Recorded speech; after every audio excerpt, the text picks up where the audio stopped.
pengarang kitab Bidayatul Hidayah memulai kitab dengan basmalah, bismillahirrahmanirrahim.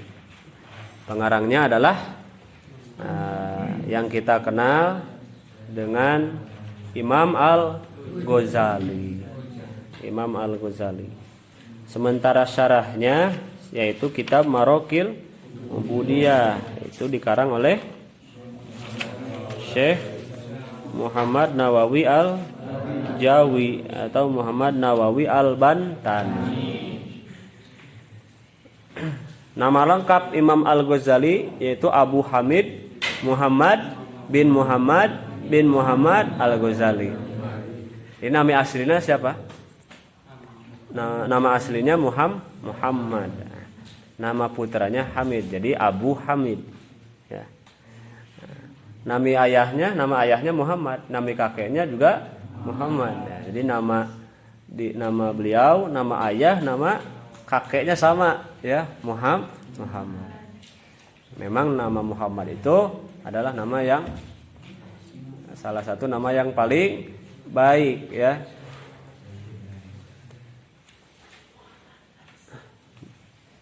Muhammad itu artinya apa? Yang terpuji, orang yang terpuji. Nah, diawali dengan basmalah, bismillahirrahmanirrahim. Basmalah, bismillahirrahmanirrahim disyarah, dijelaskan oleh Syekh Nawawi bahwa bismillahirrahmanirrahim itu dibagi 4. Ada bismi, Allah, Ar-Rahman, dan Ar-Rahim. Dibagi berapa? 4 kalimat basmalah, di dalamnya terdapat isyarat terhadap pertolongan Allah. Karena setan di surat Al-A'raf, ya, jelas bahwa setan itu akan menggoda manusia dari berapa arah? 4 arah. Kapan saja? 1, depan. Mana saja? Depan, terus belakang, kanan, dan kiri. Enggak, atas bawah enggak. 4. Ya. Jadi 4 arah. Makanya berlindung dengan bismillahirrahmanirrahim itu bisa melindungi kita dan menjadi bekal kita melawan setan. Terus juga mengisyaratkan bahwa perbuatan maksiat yang dilakukan oleh manusia itu ada di 4 keadaan. 1, sembunyi-sembunyi.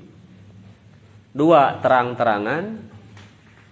3, waktu siang. 4, waktu malam.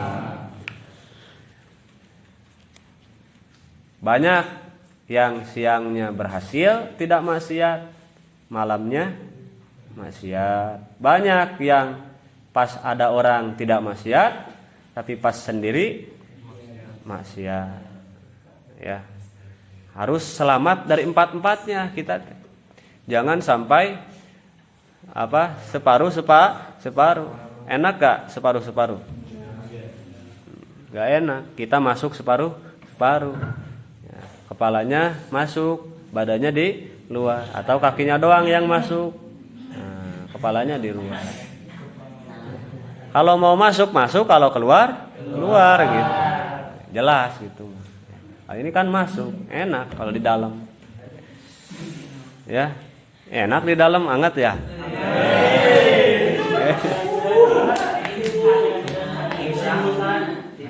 Iya. Jangan sampai ada yang nongol doang, kepalanya doang gini. Atau badannya setengah gitu ya. Badannya setengah, kakinya di luar, kan separuh gak enak. Makanya Allah nyuruh masuk Islam juga kafah seluruhnya. Jangan setengah. Itu berbahaya. Makanya kita berusaha dalam 4 keadaan tersebut betul-betul dalam keadaan taat. Karena kita tidak tahu kapan dipanggil oleh Allah. Betul tidak? Ada yang tahu kapan mati? Tidak, ya. nggak tahu. Nah, bisa jadi ya Anda duluan, saya belakangan. Bisa jadi saya belakangan, Anda duluan. Sama-sama. Intinya ya tidak ada yang tahu. Apakah waktu siang, apakah waktu malam, atau waktu banyak orang, atau lagi sendiri. Seremnya ada banyak cerita orang yang lagi sendirian, gak ada keluarga, terus meninggal. Bahkan ada di berita orang tua, ibu-ibu, nenek-nenek yang meninggal di rumah, tetangganya gak ada yang tahu. Ternyata tahu-tahu sudah bau busuk. Na'udzubillah. Makanya hidup itu harus banyak berkumpul, jangan sendiri. Ya. Makan sendiri, ya. Tidur sendiri. Ya, ada di kobong mah, di pesantren harus melatih kebersamaan. Boro-boro meninggal, sakit dikit aja kan kita ada yang merhatiin lah gitu. Ada yang peduli. Jadi harus sama-sama peduli. Jadi pas kenapa sih itu gak ngaji sakit? Langsung orang tanya. Kunaon maneh? Lu ieu lieur euy. Nya atunya singgera maot nya. Singgera maot panyakitna gitu. Kita doakeun singgera paeh panyakitna. Nah itu. Nah setan itu selalu mencari celah dalam 4 waktu tersebut. Tidak bisa siang, nah, dicari waktu malam. Tidak bisa malam, cari waktu siang. Tidak bisa pas lagi banyak orang. Wah banyak orang mah malu mau maksiat ya. Nah waktu sendiri gitu. Dia maksiat. Makanya kalau bedanya maksiat ya godaan paling besar itu ketika sendiri kalau untuk tingkatan kita. Kalau sudah dipengaruhi setan, sudah jadi temannya setan, sudah nggak peduli mau banyak orang dia tetap maksiat, bahkan maksiatnya dipamer-pamer. Nah itu naudzubillah. Ya, kita berlindung ya. Kalau masih ada rasa malu sama orang, ya masih adalah akal kita, akal sehat kita masih bagus ya.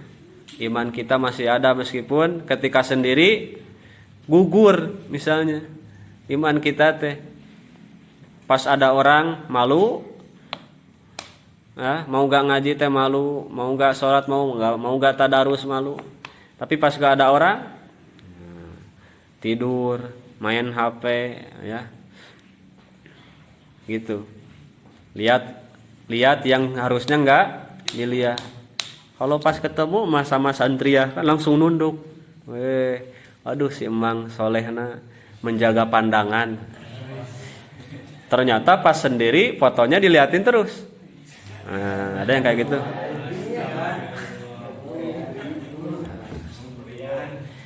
Pas ketemu wah ini cantik, tapi pas dilihat langsung nunduk. Pas sendiri dicari akun Facebooknya. Hati-hati. Itu setan terus menggoda. Dicari nomor WA-nya. Pura-pura. Kan ada yang pura-pura. HP saya hilang. Tolong pang miskolkeun. Ya. Tolong miskol ini nomornya. Pas geus di miskol kapanggih. Pura-pura doang. Biar di miskol.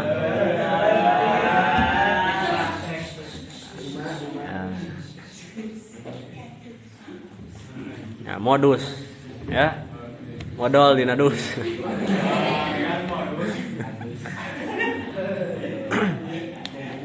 Nah, makanya kalimah pelindung itu adalah Bismillahirrahmanirrahim. Itu penjelasan dari Syekh Nawawi ya. Dan dalam tiap huruf-hurufnya di dalam Bismillahirrahmanirrahim ada huruf ba. Ba itu singkatan dari Bara'atullah. Nah, kebebasan yang diberikan oleh Allah bagi orang-orang yang memperoleh kebahagiaan. Orang yang bahagia hidupnya merdeka ya, bebas. Di surga dia mendapat kebahagiaan. Terus Sin, satrullah, perlindungan atas orang-orang yang jahil, kata Syekh Nawawi. Terus mim, mahabbatullah, kecintaan Allah bagi orang-orang yang muslim. Alif, hamzah, ulfatullah, kasih sayang Allah. Lam, latifullah, kelembutan Allah. Ha, hidayatullah, petunjuk Allah. Ro, ridwanullah, itu ya. Ha, hilmullah, halid. Mim, minnatullah, karunia Allah. Nun, nurul ma'rifah, cahaya pengetahuan. Sampai ku Syekh Nawawi diperhuruf, dimaknai per huruf. Lihat di tengahnya, ya langsung we diterjemahkan. Nah itu makna bismillah. Lalu salawat, hamdalah, ya, hamdalah memuji Allah Subhanahu wa taala. Sebagai bentuk kita menuntut ilmu pun bersyukur atas nikmat Allah sebagaimana dalam kitab Ta'limul Muta'alim. Syukuran karena naon we? Syukur terhadap apa saja? Syukur terhadap nikmat. Nikmat apa? Nikmat sehat, ya. Alhamdulillah. Sehat-sehat semuanya sehat?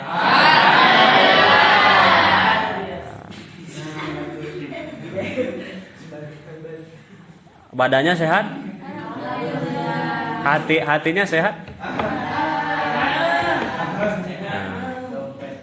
Ada soalnya badannya sehat tapi hatinya sakit. Sakunya sehat? Kritis. Tipis, pesak. Kanker, kantong kering.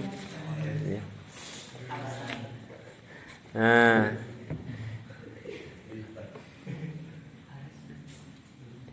sehat. Terus nikmat apa lagi? Nikmat akal. Punya akal semuanya punya akal? Bisa mikir? Nah, kalau punya akal gak dipakai mikir itu berarti gak bersyukur. Ya, dikasih air gak diminum, dikasih makan gak dimakan, gitu ya. Dikasih jodoh ditolak gitu. Ada orang yang gak bersyukur kan. Kenapa banyak pelakor, banyak yang mencari pasangan yang lain, rumah bagus, istri cantik malah nginep di hotel, suami kaya ganteng malah cetan sama laki lain. Itu kenapa? Karena tidak bersyukur. Padahal nikmat yang dia terima banyak, tapi dia tidak lirik. Itu. Makanya nikmat akal kita syukuri, makanya kita ngaji. Sehat badannya, sehat akalnya. Langsung ingat, oh semuanya ini dari Allah. Alhamdulillah. Kalau musonif pengarang kitab baca alhamdulillah, nulis alhamdulillah karena beliau bisa mengarang kitab itu diberi pertolongan oleh Allah. Kita baca alhamdulillah karena kita bisa baca kitab, kita bisa mengaji juga atas dasar pertolongan Allah. Ya. Bukan atas kekuatan sendiri. Hati-hati, jangan karena kita bisa ngaji jadi sombong. Ya. Pulang-pulang dari pesantren teh bukan tambah tawadu, bukan tambah akhlaknya bagus, malah tambah sombong. Ya, ketika pulang dari pesantren ke rumah, lihat temen yang di rumah teh siga ahli neraka kabeh gitu, asa aing nu paling surga teh. Ya. Wah, si anu mah kieu jelemana teh. Bisa jadi kita yang ilmu banyak sombong itu lebih dibenci oleh Allah. Ya. Karena ada dongengnya, ada ceritanya. Mau cerita? Mau sok atuh cerita? Mau cerita apa dengar cerita? Mau dengar cerita. Ada seorang kakek dan nenek yang bermimpi. Kakek-kakek dan nenek-nenek yang bermimpi. Dia itu tinggal di satu gunung yang di pelosok gitu. Berdua, tidak ada anak, tidak ada cucu, sudah pergi semuanya, tinggal berdua. Kakek dan nenek ini bodoh. Memang jauh dari ulama, hidupnya di pedalaman, jauh dari pesantren. Tapi suatu hari mimpi tentang neraka, ya. Mimpi kalau tidak ngaji, tidak belajar Islam akan diazab oleh Allah. Maka kakek dan nenek ini bangun dari mimpinya, dari tidurnya, langsung mereka berdua berusaha mencari seorang guru, seorang ulama. Akhirnya pergi dari kampung mencari seorang guru, ternyata ketemu di desa yang sangat jauh dari desanya, ya, di gunung yang lain, di desa yang lain, ketemu seorang ulama. Tapi masalahnya ulama ini banyak ilmunya tapi sombong. Ketika didatangi oleh kakek-kakek tersebut, kakek dan nenek tersebut minta diajari ngaji, ternyata kakek ini ulama ini memandang sebelah mata. Ya, lain berarti dikir pandang gitu. Tapi kenapa? Tapi gimana? Meremehkan. Tahu meremehkan? Ya, nganggap remeh. Mengsangukan. Nah, buat apa? Kakek belajar susah, saya ajarin juga, ilmu saya gak akan nyampe, gak akan paham kakek juga. Diajarin sama saya. Disuruh ngapal gak akan hafal. Udah kakek mah ini aja, baca Bismillahirrahmanirrahim yang banyak. Gitu ya. Baca Bismillah aja susah, ya, makhrajnya susah. Ternyata akhirnya pulang diamalkan dah bacaan yang sedikit itu, ya, dari ulama. Baca Bismillah terus, baca la ilaha illallah terus, ya. Ilmunya tidak banyak tapi diamalkan karena takut siksa Allah. Akhirnya meninggal. Karena jauh dari siapa-siapa, beberapa hari kemudian baru ketahuan bahwa kakek nenek itu sudah meninggal. Karena apa? Karena tercium bau yang wangi. Karena bau yang wangi. Alhamdulillah nyala. Bersyukur.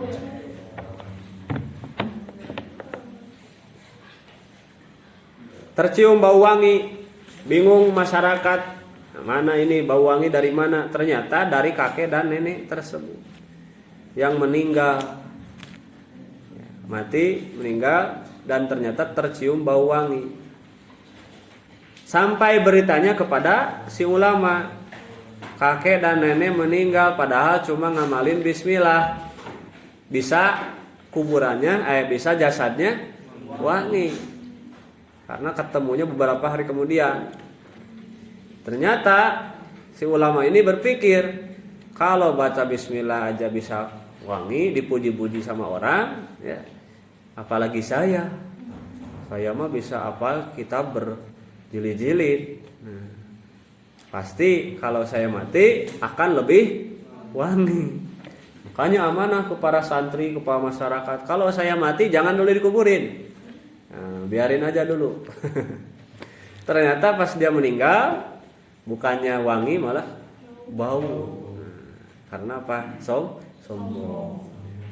Nah, itu janganlah kita mempunyai sifat sombong. Kalau sudah jadi ajengan ulama atau orang yang mendidik orang, punya jamaah, janganlah kita merasa lebih mulia daripada jamaah kita. Barangkali kita mengisi pengajian di suatu masjid, jamaahnya ribuan, ya. Ilmu yang kita sampaikan luar biasa dari berbagai macam referensi dengan bahasa dan diksi yang indah. Jamaah pun terpesona, ya, jamaah gara-gara ucapan kita. Terus terseliplah rasa sombong di seorang ulama tersebut. Wah, jamaah luar biasa nih, ya, ucapan saya sepertinya masuk ke hati jamaah. Gara-gara saya jamaah sepertinya bisa sadar, gitu. Jadi merasa sombong, merasa lebih baik. Itu bisa jadi Meskipun secara dohir dimuliakan, diagungkan, tapi ketika dia merasa agung dan merasa besar, maka oleh Allah akan dihinakan. Makanya ucapan alhamdulillah ini adalah kunci supaya kita ingat terhadap nikmat Allah dan supaya kita tidak takabur, tidak merasa besar, ya, tidak merasa ingin dipuji. Ya, apalagi yang sudah namanya puji. Ya, teh puji. Hati-hati teh puji, jangan hoyong kapuji. Karena namanya sudah puji. Tapi ketika ada yang memuji, boleh enggak kalau kita memuji orang? Boleh. Kalau kita dipuji orang marah jangan. Ya jangan, ya. Jangan kamu muji-muji saya. Jangan dimarahin juga, tapi ketika dipuji orang kita ingat bahwa pujian tersebut adalah milik Allah. Puji teh kebagi opat, ya. Puji qadim ala qadim. Itu puji qadim ala qadim maksudnya Allah memuji Allah. Allah memuji dirinya. Puji qadim ala hadis, Allah memuji makhluknya. Allah memuji Nabi Muhammad, ya. Ada lagi puji hadis ala qadim, makhluk memuji Allah. Puji hadis ala hadis, makhluk memuji makhluk yang lain. Semuanya itu milik Allah dalam lafaz alhamdulillah. Ya. Tuh pujian. Nah, di sini musonib kitab Syekh Imam Al-Ghazali mewanti-wanti kita para penuntut ilmu. Fa'lam, ketahuilah, ingatlah kanyahokeun ku anjeun. Kade anjeun. Hei, wahai orang yang jadi atau orang yang haris. Haris itu apa? Kasengserem itu apa? Gak ngerti apa itu kasengserem.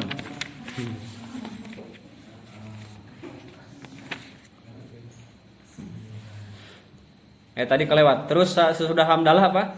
Sholawat, ya, sholawat ke Nabi Muhammad sallallahu alaihi wasallam dan kepada para keluarga dan para sahabat. Nah, musonib di sini mengingatkan kita, hei orang yang betul-betul ingin meraih ilmu, yang betul-betul ingin atau mengaku bahwa dirinya itu rindu terhadap ilmu, betul-betul mengaku bahwa dirinya itu adalah pecinta ilmu, sampai-sampai nama Facebooknya pecinta ilmu. Tolibul ilmi, sang pencari cahaya. Johar Maknun.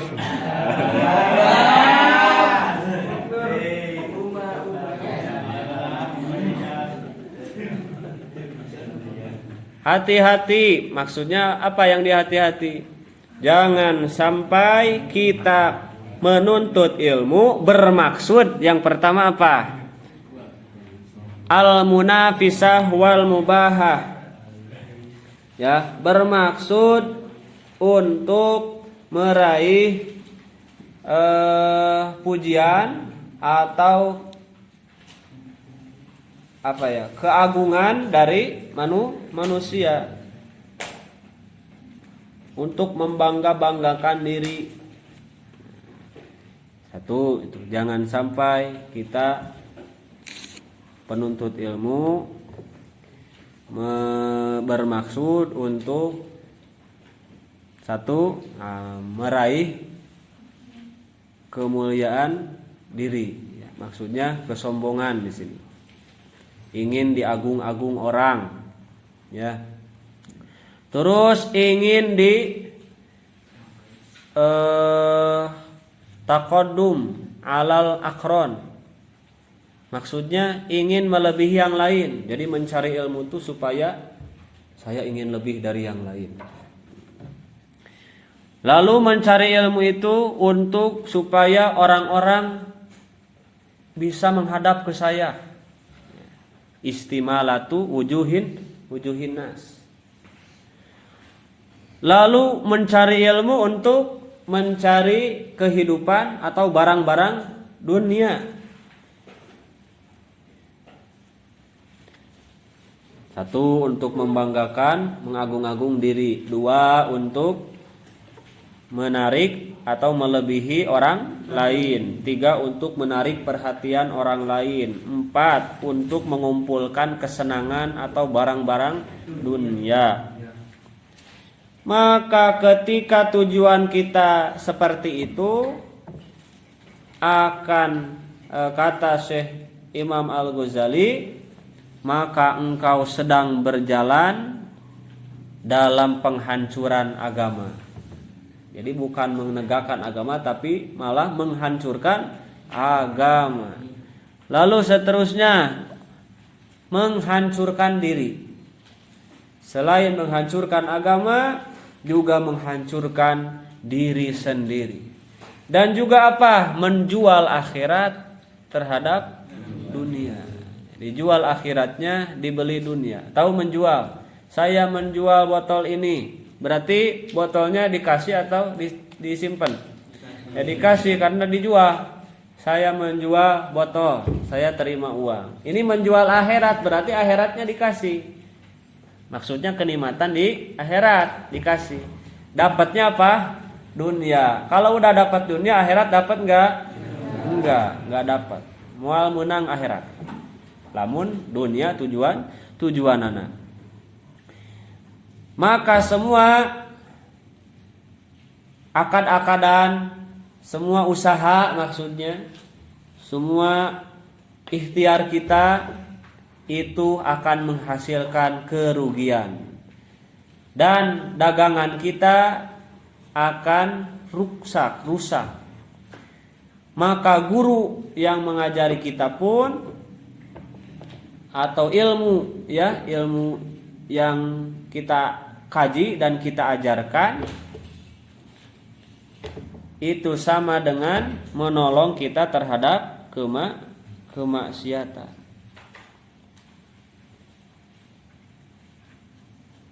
Tidak akan membawa kebaikan. Maka maksudnya guru yang membantu murid ketika gurunya atau penuntut ilmunya pemberi ilmunya memiliki sifat tadi ya, ingin dunia, lalu diajarkan ke murid-muridnya ilmu tersebut, maka sama dengan menolong terhadap kemaksiatan dan akan menjadi teman dalam kerugian. Nah, ibarat orang yang menjual pedang terhadap begal. Ya. Dosa tidak orang yang ngasih pedang? Berdosa kalau tahu dia ngasih ke begal. Beda kalau tidak tahu ya. Kalau kita ada yang mau begal, terus kita kasih pisau, ya. Apalagi kita minta bagian, nanti hasilnya bagi dua ya. Itu sama dengan menolong terhadap kemaksiatan. Boro-boro ngasih pedang, boro-boro ngasih pisau.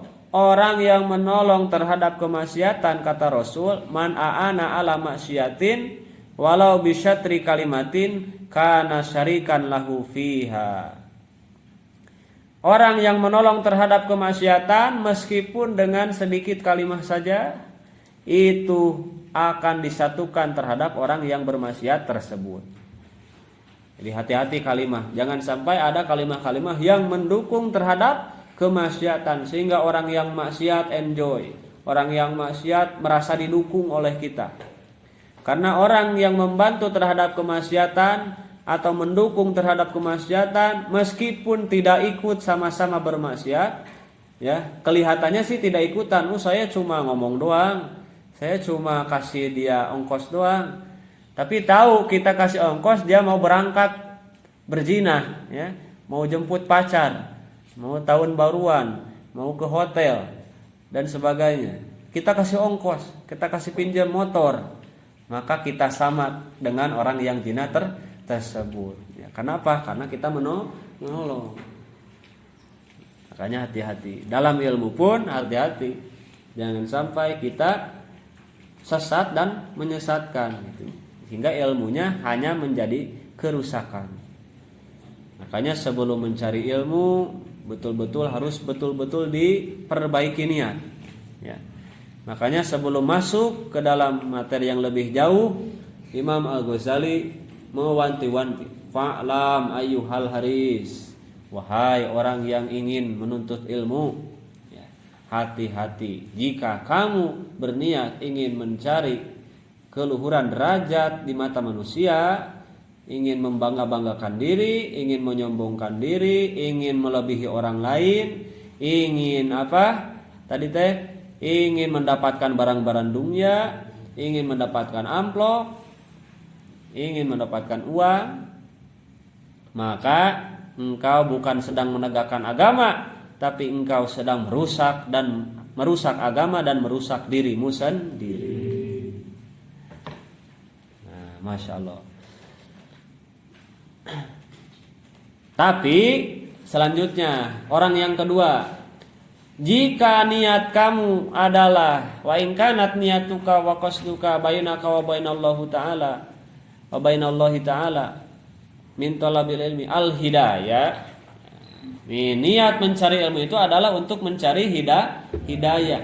Jika kita mencari ilmu ini adalah untuk menambah hidayah, untuk mencari hidayah, untuk mencari petunjuk Allah, ingin selamat, bukan hanya meriwayatkan saja dari ulama anu sama kita diomongin lagi, ya.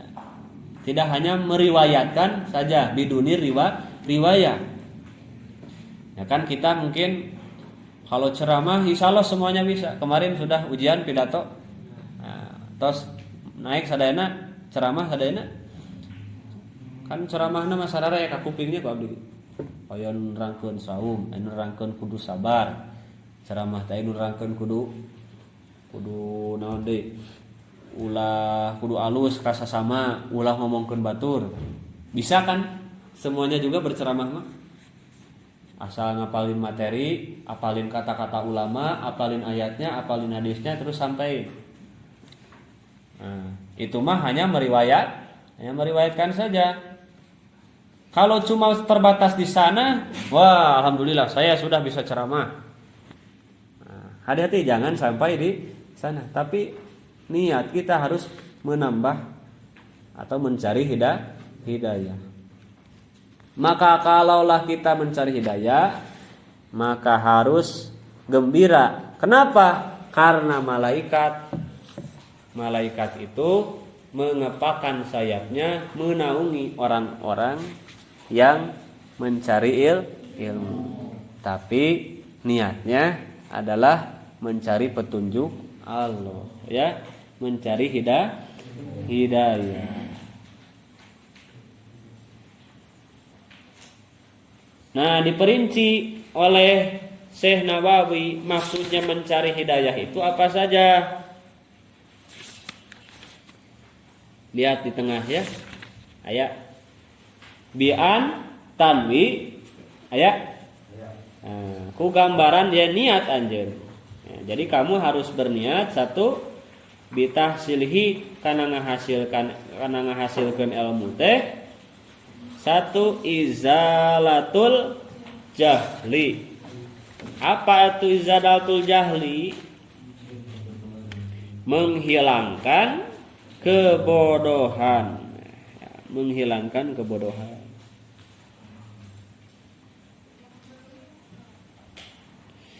Dua. Selanjutnya naon? Menghilangkan kebodohan dari diri ya. An-nafsika wa ansairil juha wa ihya'uddini, dan menghirupkan aturan agama, wa ibqaul islam bil ilmi, dan menetapkan Islam dengan ilmu. Nah, inti nama yang terakhir mencapai negeri akhirat, wadarul akhirah waridallahi ta'ala. Rinci tadi naon kahiji menghilangkan kebodohan diri dan kebodohan orang-orang yang bodoh. Lalu kedua menghidupkan agama Islam, aturan Islam. Ketiga, menetapkan Islam dengan ilmu. Keempat, mencari kehidupan akhirat, bukan mencari dunia. Kelima, mencari ridho Allah. Dan berniat bersyukuri nikmat Allah, yaitu dua. Dirinya nikmatul akli wa nikmatus sihatil badan. Nikmat diberi akal dan nikmat diberi sehat badan. Nikmat diberi akal dan nikmat sehat badan. Nah, itulah kalau niat kita tidak lepas dari itu, ya, mencari ridho Allah, mencari kehidupan akhirat, menghilangkan kebodohan diri supaya agama bisa tegak dengan ilmu, bukan mengagungkan diri tapi mengagungkan agama Allah. Ya, maka insya Allah itulah yang akan dinaungi oleh para malaikat. Maka para santri Al-Ihsan harus paham. Ya, kita belum tahu sebetulnya karena gak kelihatan ini pesantren udah dinaungi malaikat atau belum. Barangkali kalau niatnya penuntut ilmu dan guru-gurunya masih salah, maka bukan menegakkan agama tapi menghancurkan agama. Nah, alhamdulillah ya. Nah, tapi kita berusaha mencari ilmu itu, mencari hidayah dengan niat-niat yang tadi tidak keluar dari apa yang dicontohkan atau dikutip oleh Syekh Nawawi. Nah, itu saja mungkin pertemuan kali ini sebagai muqaddimah, ya. Mudah-mudahan kita tadi termasuk orang-orang yang menuntut ilmunya karena mencari hidayah Allah, menambah hidayah Allah. Amin ya Allah ya rabbal alamin. Wallahu a'lam bishawab. Robin